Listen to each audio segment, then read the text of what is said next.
উখিয়ায় camp পরিদর্শন করলেন ট্রাম্পের বিশেষ দূত সার্জিও গোর। ঘুরে দেখলেন জাতিসংঘের বিভিন্ন প্রকল্প। নিজ দেশে ফেরার আকুতি রোহিঙ্গাদের।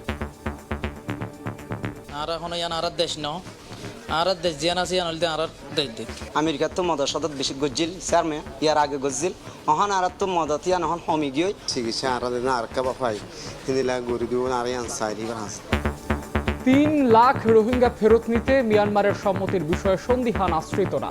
প্রত্যাবাসন পরিকল্পনা স্পষ্ট করার আহ্বান। বাংলাদেশ 3 লাখ টন 14 লাখের উপরে আছে।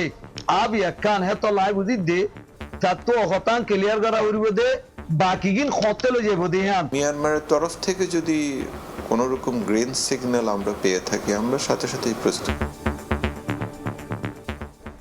দেখছিলেন প্রধান শিরোনাম। সন্ধ্যার সময় সঙ্গে আছে আমি মাহাদি ইসলাম ধ্রুব। এবার অন্যান্য শীর্ষ সংবাদ।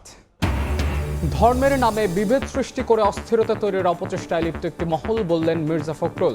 মৌলবাদকে প্রশ্রয় না দিয়ে উদার গণতান্ত্রিক দেশ গড়ার প্রত্যয়। দেশে আর কোনো স্বৈরাচার তৈরি হতে না দেওয়ার হুঁশিয়ারি এনসিপির। দলটির উপর আবারও হামলার শঙ্কা জামাত আমিরের। প্রতিরোধ গড়ে তোলার আহ্বান। ভারতে বসে রাজনৈতিক কর্মকাণ্ড চালাতে পারবেন না শেখ হাসিনা। প্রত্যর্পণের অনুরোধ খতিয়ে দেখছে দিল্লি।